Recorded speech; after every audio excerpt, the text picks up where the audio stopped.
the stand at the podium was for me. So everyone else who is of normal height looks tall. And I just look normal and can see you. It's such a pleasure to be here. I usually start my talks with a little bit of mindfulness, just because it helps me. And so I would love for you, if you're willing, to take a deep breath in and let it out. Thank you. And I also wanted to start with a bit of thank you. And this one goes out specifically to the ranchers in the room. When I think back to the last 18 months and I think about some of the stuff that's come up in my work and with our clients, the folks that were stewarding the environment and the ecosystem through all of this, your job, which was hard anyway, I mean, agriculture and ranching is just hard, it got harder. I mean, all of our lives got harder, but there was just some stuff coming up specifically in the agricultural community that I felt. And so I just wanted to extend myself first and say, I see you, thank you for everything you've done. Who am I? I wanted to begin with that. Let's see. Whoop. There we go. So this is a picture of me with my little lady. She's 1 year old. And my son there, Ikenna and Ime, he's 4. So reading a little bit about Doc and Connie Hatfield, I ended up finding this really beautiful interview with Connie where she talked about the origin story of her and Doc and how he started cattle ranching because he was a veterinarian who just felt like he was chasing the sickness. I think there was this really incredible quote, like he was chasing sickness always, and illness was constantly following his animals. And so he wanted to build a place where animals could actually be healthy and be in healthy relationship with land, with people, and where they could all be in healthy relationship with each other, creating harmony. And that's a little bit of my story too. I grew up in Los Angeles in the late 80s, early 90s was my childhood. And if you know anything about LA for Black folk in the late 80s, early 90s, it was a war zone, right? There was 15,000 or so African-American men were killed during that time, and it classifies as a civil war, just considering the amount of lives lost. And my parents decided that they were going to take in foster boys as a result. They really wanted to help. And then those foster boys became a group home, which became 2 group homes, which became a foster family agency, which they still run together to this day. And so the house that I grew up in was a house full of, what can we do to help? It was a house full of me asking why it wasn't safe. Because they said, don't basically run around with no clothes on in front of your foster brothers. And I would say, why?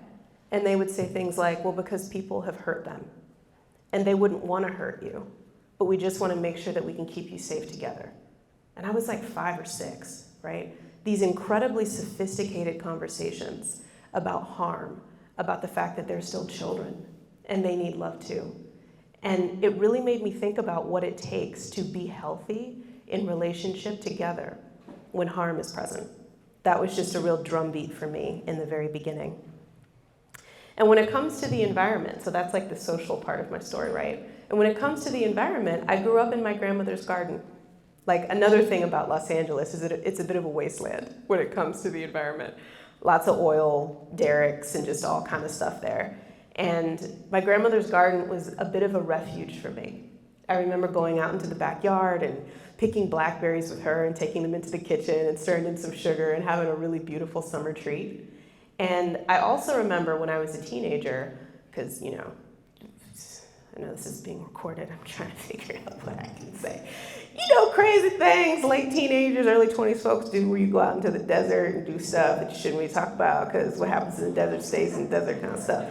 But I had some deep spiritual experiences in the desert, you know what I'm saying, in my early 20s. And one of the beautiful things about that was I feel like it really connected me to the land in a different way. And it was honestly some of that early 20s exploration that really got me out of myself and started this incredible conversation with land that continues to this day. And it really led to my purpose. Who am I? What is my purpose here?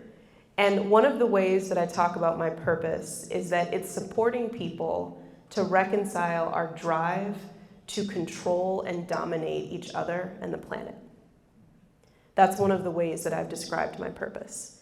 And as I raise children, as our business evolves, it feels like the purpose is deepening into the desire to control and dominate ourselves.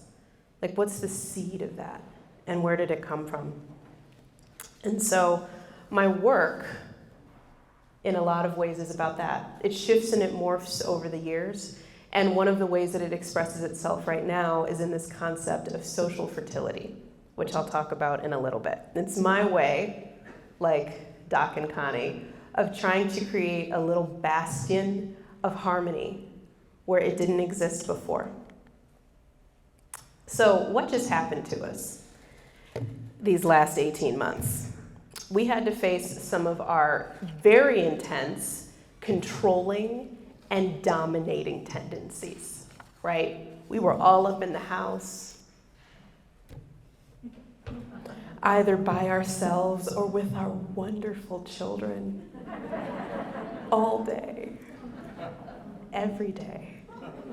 Our spouses, all day, every day. And when I tell you that will force you to confront some stuff. I mean, all of our clients went crazy, right? Because then we still had to work in all of that. But most of the avenues that we had to release and recover and care for ourselves were taken away. So it was a relational boot camp. So what's required for us to use a breakdown that deep and turn it into breakthroughs, mentally, emotionally, physically, relationally, etc.? In my living systems work, and in the way that I learn from soil, it's about tending to the soil and what soil means.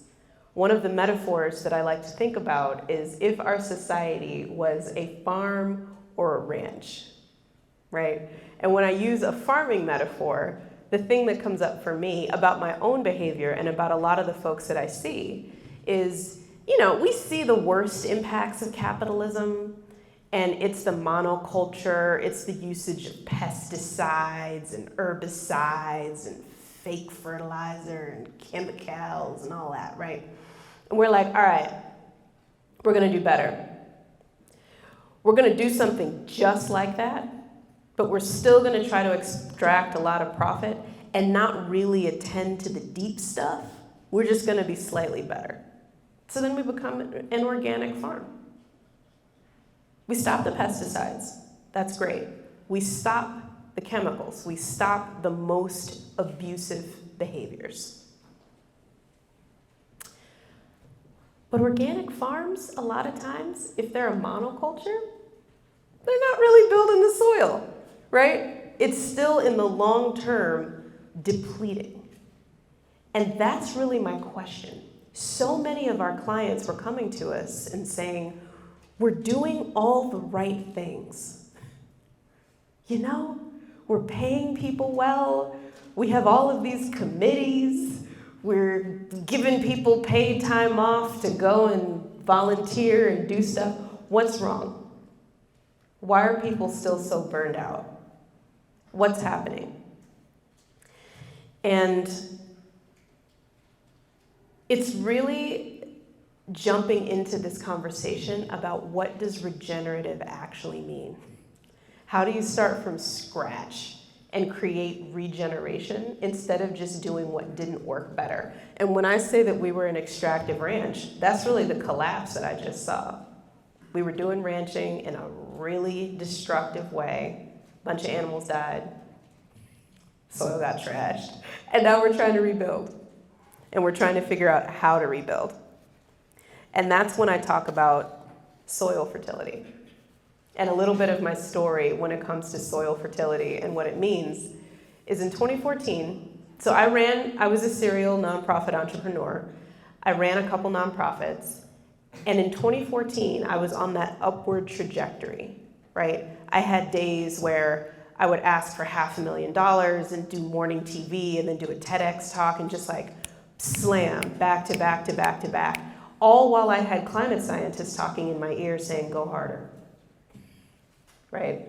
Go harder. This isn't enough. The temperature is rising. And it wasn't just the climate scientists, it was also in my communities. That was when some of these big storms and the heat wave and the drought, like all of that started to really come in a big way. And I had a breakdown. We also had an office in DC at that point, and I will tell you, do not go to a bar with a climate scientist. Give them a little bit of alcohol, and they will have you thinking that there's just no point to any of this, right? It was horrifying. I left those bars just feeling devastated. And it was those conversations and a combination of a few other things that just led me to my own collapse. And I thought, what's the point? Because they were talking about what's happening right now. They said things like, continents could burn.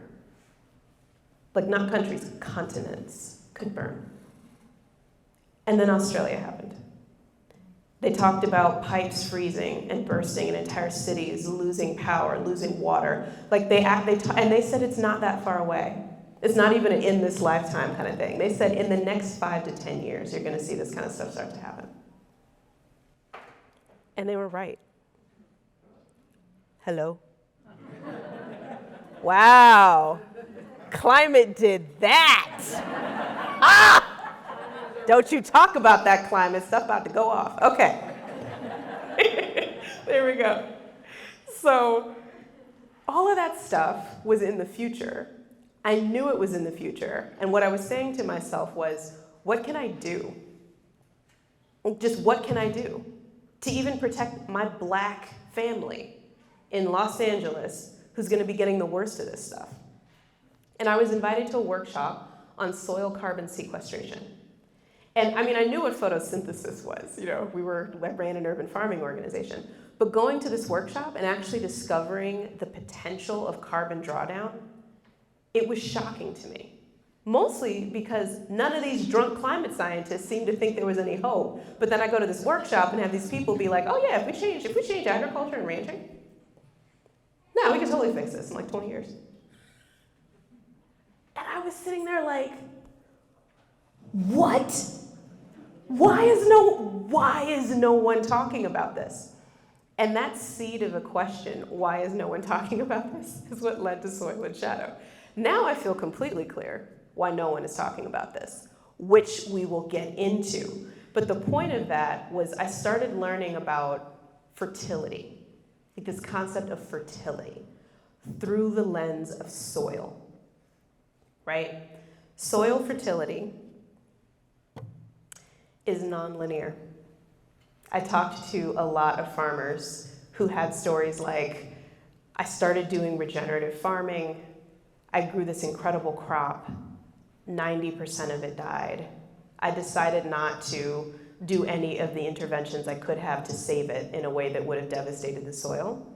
I saved seeds from the 10% of the crop that survived. And now 4 years later, I am the only farmer within 3 miles of me that survived a pestilence that has come 2 years running, right? Long-term arc, there is success. Short-term, it doesn't look like it.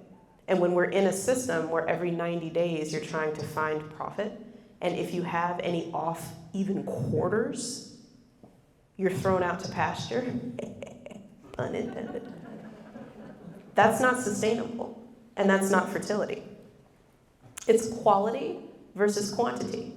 Of course, you can push soil to high yields using chemical fertilizers. Of course you can. And then the food is going to be not nutrient dense at all. Biochemically, it's not even going to resemble the carrot that we had 50 years ago. And then I'm going to do all my work in food deserts, even though we don't use that term anymore. I'm gonna do all my work in communities where there's not a lot of access to healthy food and try to be like, hey, eat these here vegetables. But no, you're gonna need to eat like 3 times as much of them because ain't no vitamins in these vegetables, but it's cool. Eat vegetables. Like, that doesn't work either, right? High quality can actually replace high quantity, but we also don't have a complex understanding of nutrition. And it's literally messy versus controlled. These really neat farms where everything is in its place and the soil is not soil. It's just dirt. Dirt's pretty easy to clean.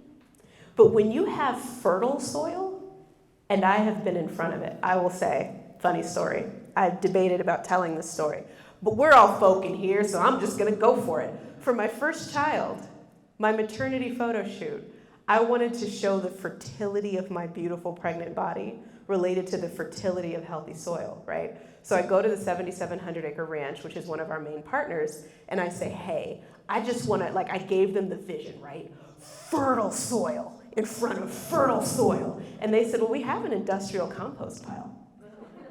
That would be perfect. And I said, I'm feeling it, let's go. Not really understanding, like I'd seen garden compost piles, you know what I'm saying? I hadn't seen an industrial compost pile before, and by then it was too late. So I have all of these really beautiful, like, you know, low skirt, belly out, little top, like, in front of the flies and the like white seeded woody pieces of stuff that they would spread on the parts of the ranch. And one of the things that cracks me up about that is it really got me in touch with, right, this is uncomfortable.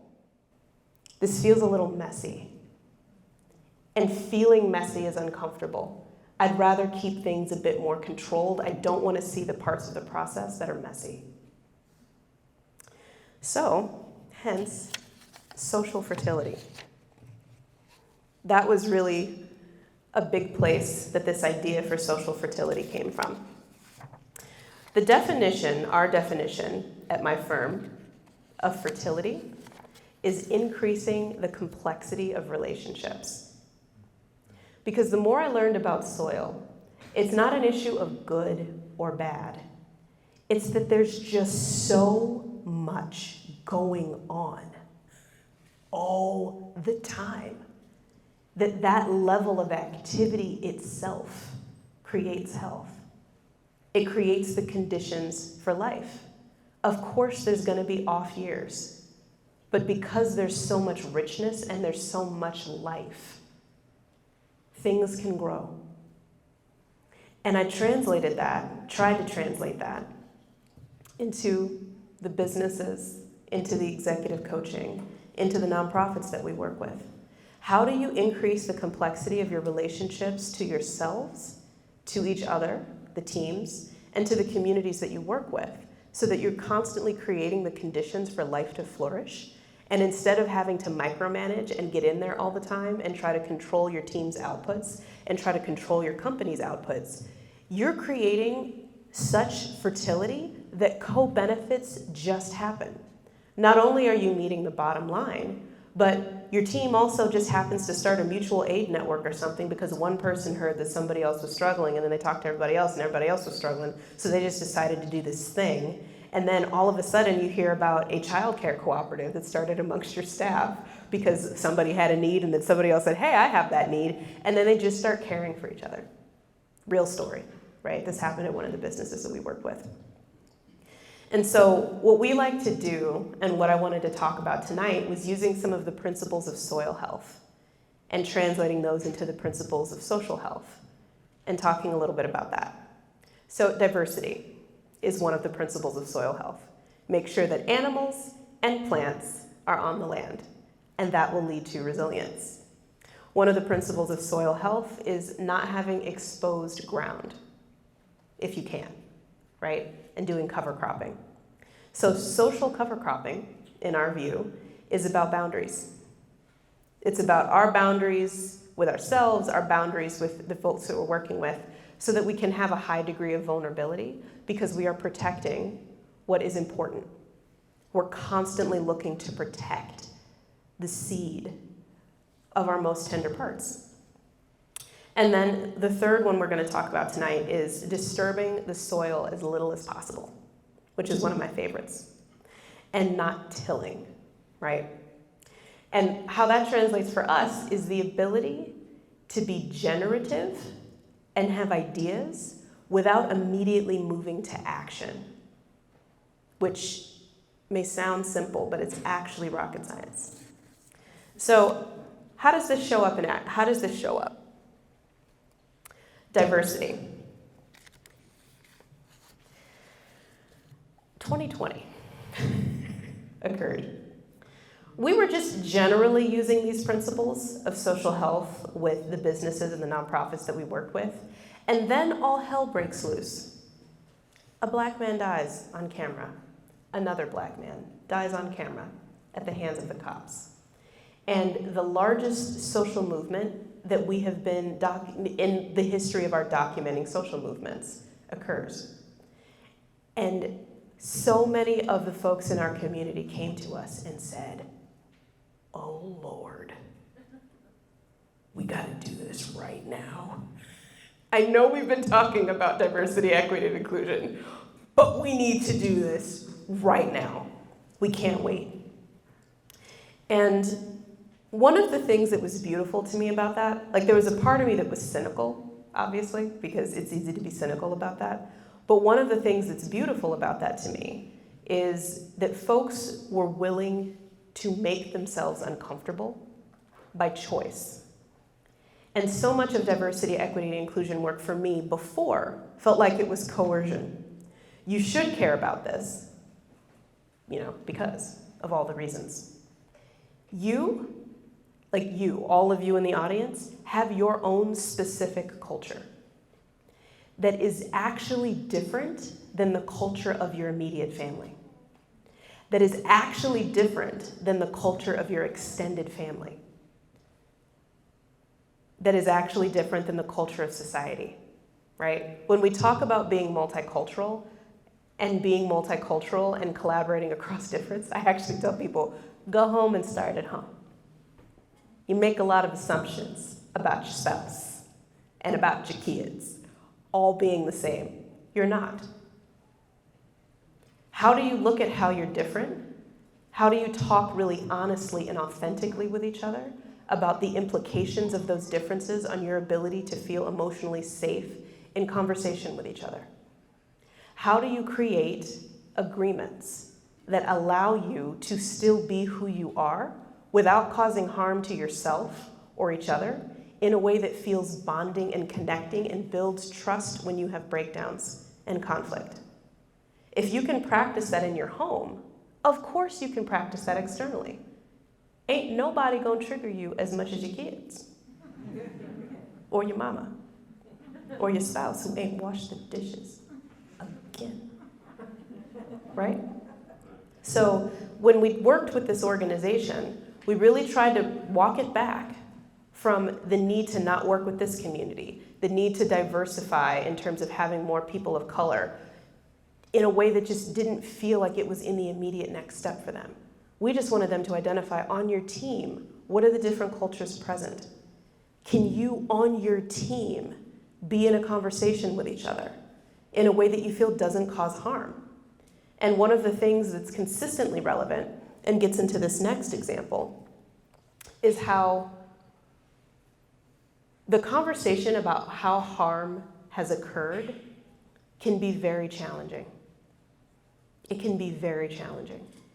And those conversations are the ones that are necessary a lot of times to move forward. It's a part of the great reckoning that we've seen when it comes to diversity, is many of us were just living in a reality that didn't include, from a gut and a visceral place, a lot of the harm that has occurred in this country, in our communities.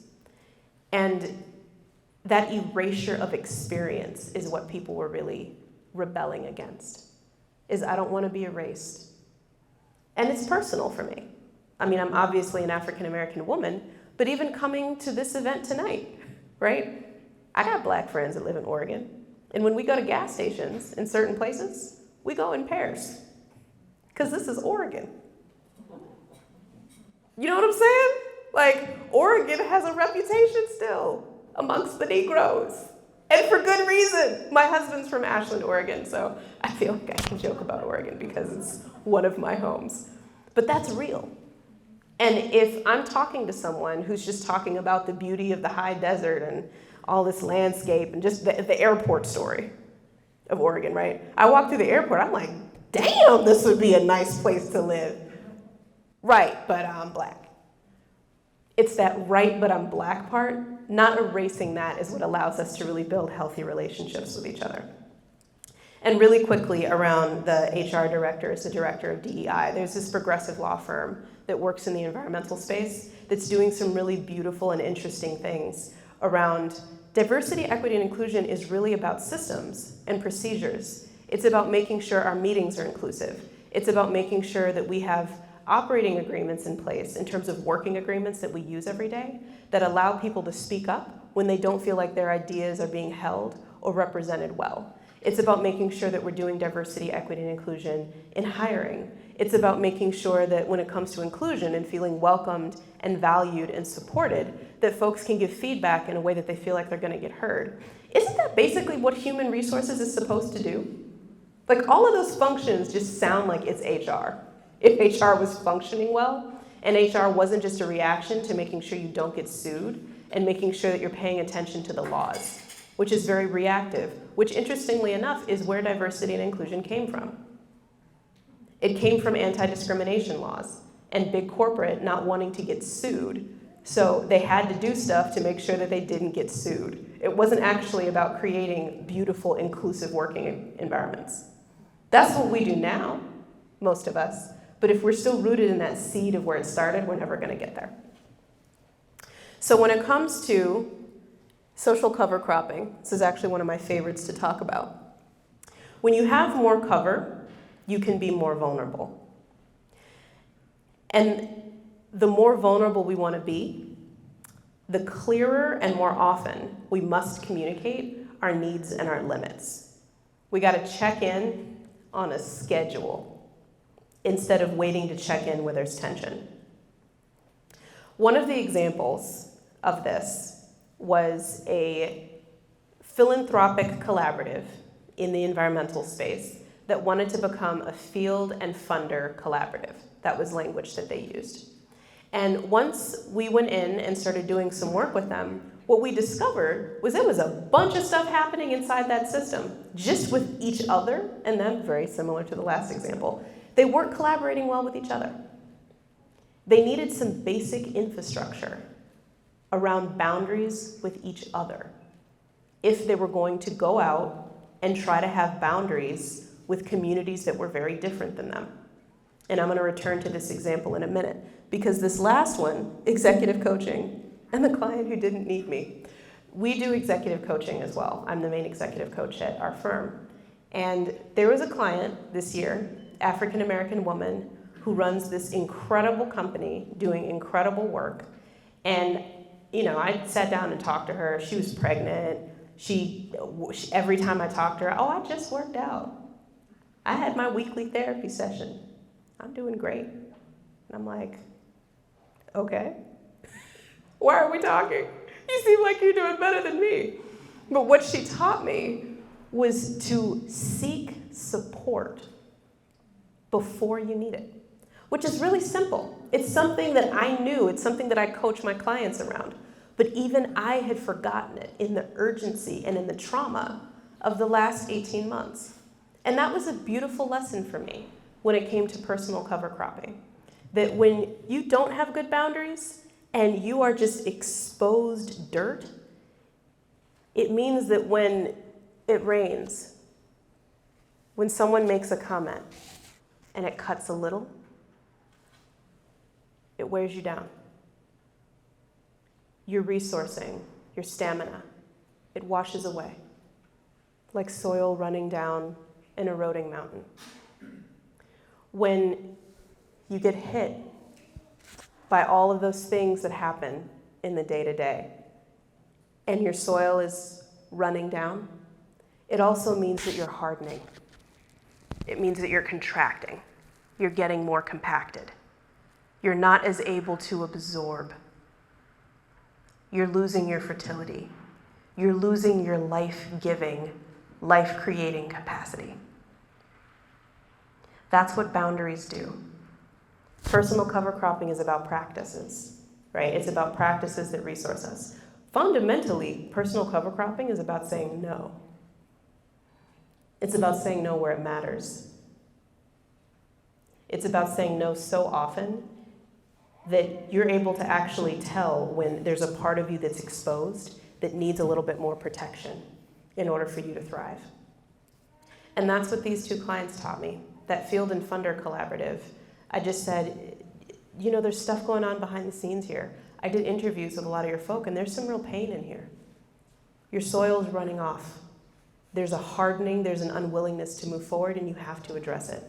You have to put boundaries in place so that you can talk to each other, and you can restore your ability to create life with each other before you start doing that externally. And with this client, I said, the executive coaching client, I said, I really want to document what you're doing. There is so much life potential in you right now that you're even teaching me, because you are so good at the no's that allow you to say yes to the things that you really need, which is some calculus level stuff right there, right? So this last principle, do not disturb, leave it alone. One of my favorites. Waiting is hard when you feel depleted and when you feel in need. Letting things happen requires us to lean into the Serenity Prayer, frankly. God, help me to release and surrender the things I cannot control. Give me the courage to do something with the things I can, and the wisdom to know the difference. It's my own take on it. I say it differently every time, depending on what it is I need. And that refocusing on what we can control, it requires us to get out of our trauma responses to all of the things. And one of the biggest things about codependent behavior is you are constantly focusing on all the stuff you cannot control and just spitting out about it in a lot of anxiety. Because if you refocus on what you can control, it forces you to confront all that uncomfortable stuff that's just not going right, that you could have actually done something about, and then you feel all guilty, and then that makes you feel shame, and then you're like, where's the chocolate? Where's the TV? I don't want to think about this. Get away from me, right? Or then you grab a drink, which is why the Serenity Prayer is so big in 12-step communities. And so this practice of do not disturb is invaluable both personally and collectively. Because the ability to focus on what you can control sometimes requires a deep pause. A deep pause. If you've been spinning out about the things that you can't control. A personal story around that. I had a baby 12 months ago. And I read this really beautiful book about the confinement period and how different cultures do the confinement period, which is like 40 days after the baby's born, right? You wrap yourself up in a lot of blankets, you don't talk to a lot of people, you just kind of go inward and you bond with the baby. And one thing about that is confinement is also mental. You don't really scroll social media when you're in confinement. And it put me in this very deeply uncomfortable place of just pause and listening. And I didn't disturb my soil. And I desperately wanted to. I wanted to get in there and do a lot of rearranging and do all the things. But there was mycelium growing within me. There were connections being made that I couldn't perceive at the time around bonding with my daughter, around bonding with my other child, now as a mother of two. All of these things that were happening kind of subtly, that if I had gone in and tried to rearrange things, all of that really fragile connective tissue would have been broken very easily. And that's a fundamental principle of do not disturb. When you till, you break up things that are incredibly valuable but delicate. and fragile. And one of the examples externally of this pause was I was holding a circle of mostly African American elders when the pandemic hit. We were going to do a retreat in person, and holding circle with them virtually afterward meant that I was able to hear stories from them about all of these things that they had been through in the course of their lives. I mean, I was over here losing my mind. I was pregnant, there was a red sky outside, I was stressed, right? Just thinking the world was ending. And they told me, oh yeah. I mean, it is, but the world's ended for me at least 3 times in the course of my lifetime. And they told me these devastating stories of what they went through in '68, of what their parents went through when they left the South during the Great Migration. Like, mind-blowing. And I just sat with them. They didn't want to create anything. They didn't want to start a new initiative. They didn't want to do a lot of the stuff people were doing during the pandemic to help. They just wanted to sit with each other and reflect. And that created this incredible art project that went up at the Museum of Contemporary African Diasporan Arts that was just a documentation of Black elders talking about what it means to wait, what it means to hit a wall and do not disturb, and how that can build community.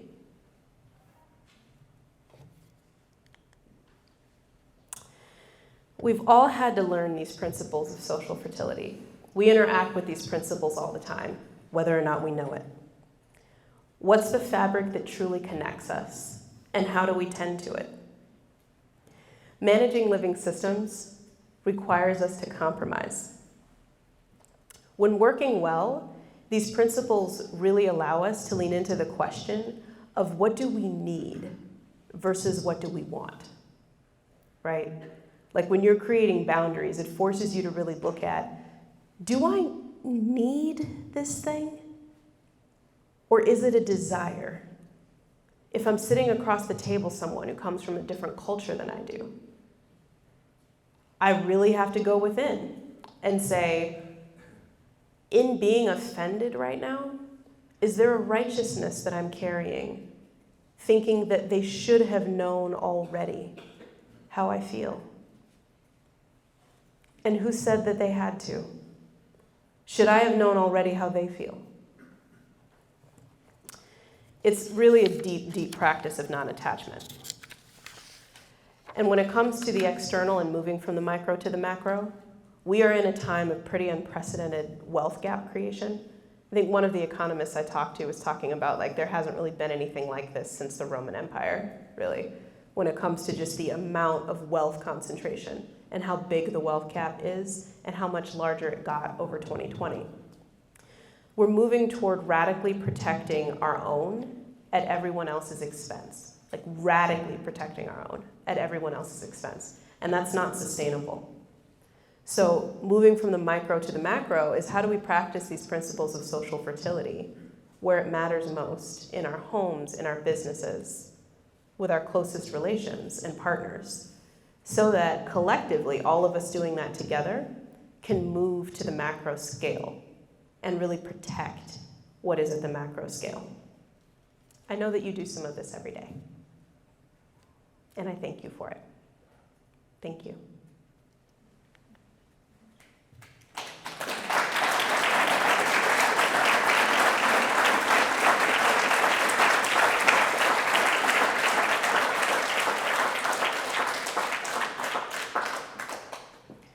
So we have a few minutes for questions, I think, or just reflective comments.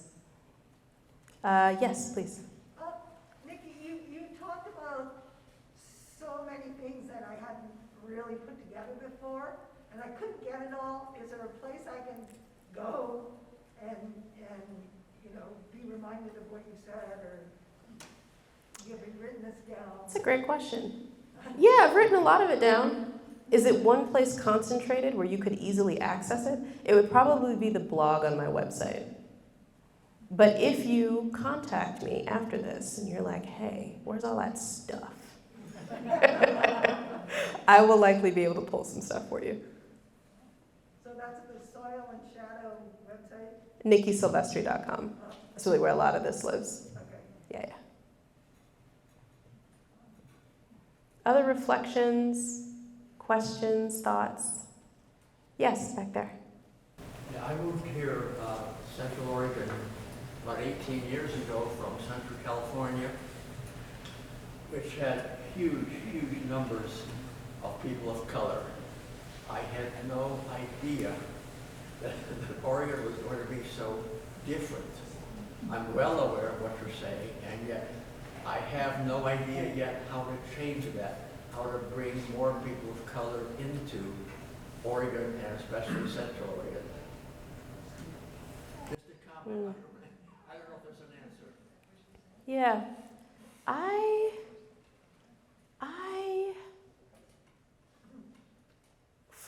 For me, there's a difference between understanding the racialized history of America and knowing how core it is just to the central story of this country, and needing everywhere to be diverse. Like those two things, racially diverse at least, those two things are actually different. And this distinction feels important because race as it exists now did not exist before the transatlantic slave trade.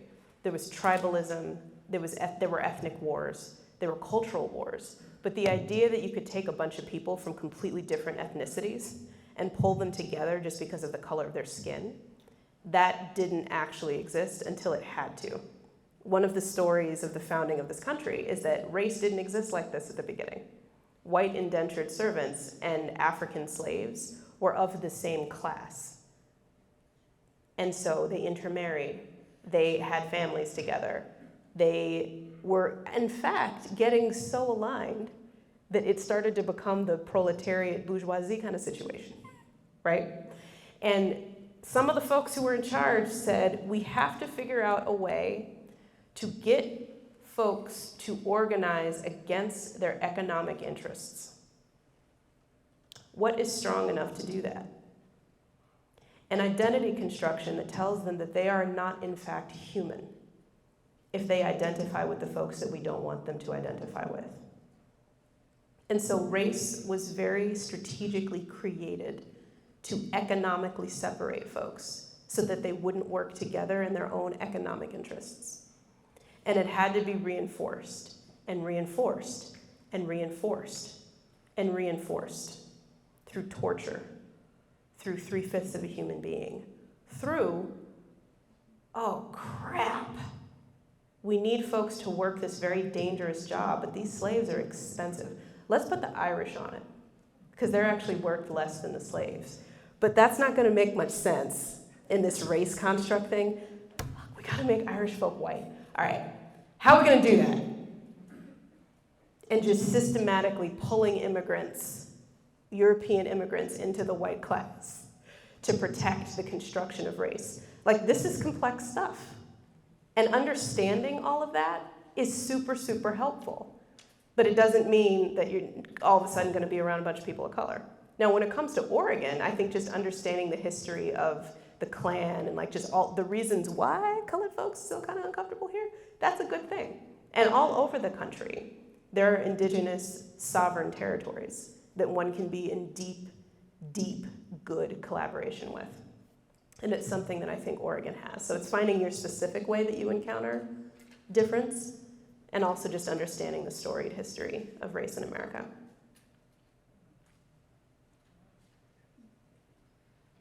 Other reflections, thoughts? I'm gonna go 1 and 2.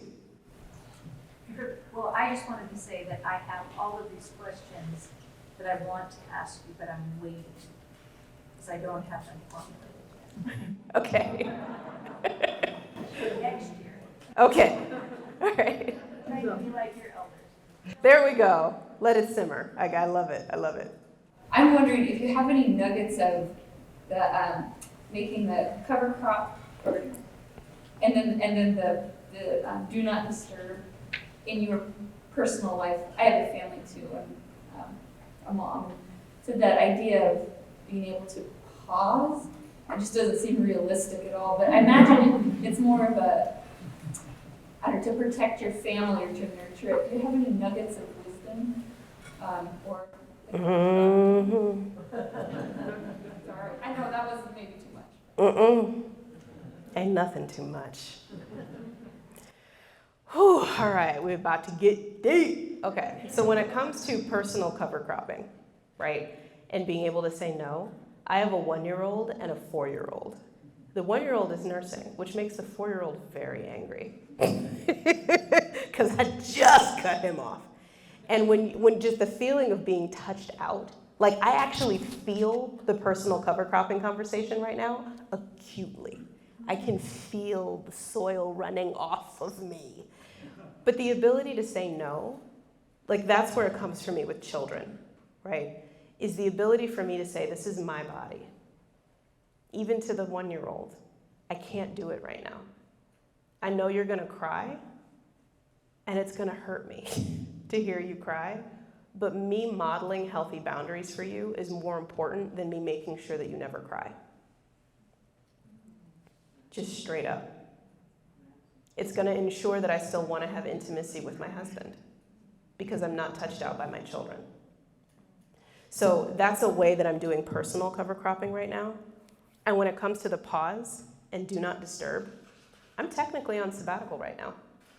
I agreed to only do speeches and things that were in person during my sabbatical because I actually need this, like I need air to breathe, like I need to be in person with people. But I was 8 months on and 4 months off this year because in the middle of the year, I think about May, I could feel within me, I'm done. Like 2020 was actually so hard that I am done. It's May 30th. How are we gonna do that? So I got together with my team and I said, what is the earliest possible moment that I could go offline and let y'all do your thing? And we came up with October 21st. And so I'm pausing right now so that I have space to reset routines with my family, to reset routines with myself, all of that. So I'm just finding that the no and the creation of space, I'm having to be much more rigorous about it than I ever have before. And I'm just accepting that in this season of life, there won't be as much of a pause. It's like an extended harvest season happening right now because that's child rearing, right? It's like the cycles of working land only for years at a time, which requires stamina. And it's also gonna require that when this season is over, I pour back into myself radically. So from my heart to yours as a mama. Do we have time for one more? Okay, great. If there is one more, there doesn't have to be. Yeah, please. So maybe this is a little off the wall. I love it already. So this plant up here has caught my eye through your whole talk. And we spent a long time talking about regenerative ag today. And how we as ranchers make sure we're moving in the right direction and doing the right thing. I guess I'd like you to talk about that plant for a minute and tell me what you see from your soil scientist perspective, and then tie that back into bridging the cultural divides with the analogies you use. Dang. Dude was like, I'm about to quiz your ass. Okay. So I don't know what type of plant that is, but what's funny is that I was actually looking at that too. I took a picture of it before I came on stage because I thought, this is so beautiful. Just in terms of demonstrating the above and below of a root system with plants growing out of the top. And in a way, I feel like that is soil fertility embodied, right? It's understanding that what is beneath the surface determines what is able to grow. And so these principles of soil health for me are about tending to the soil so that what is grown underneath the root systems can inform what happens above. And so what are root systems in a business is the question that comes up for me. And for me, the root systems in a business are procedures, they're policies, they're working agreements that allow for the team to have those good boundaries with each other, that allow for the team to move through conflict productively, that allow for the team to not be micromanaged out of doing their best work, et cetera, et cetera. And when that happens, the team themselves are able to grow these beautiful tentacles of projects that you couldn't have imagined, right? Because they're supported. And so then what grows up top is the profit and those beautiful customer service things that happen and getting an investment that you didn't realize was on the table. So it's like the outputs are supported by the structures. And part of the problem is we're so concerned with what's up top in the for-profit world that those policies and procedures don't get a lot of attention because it's not the sexy stuff. So that's how I'd answer that question. Thank you.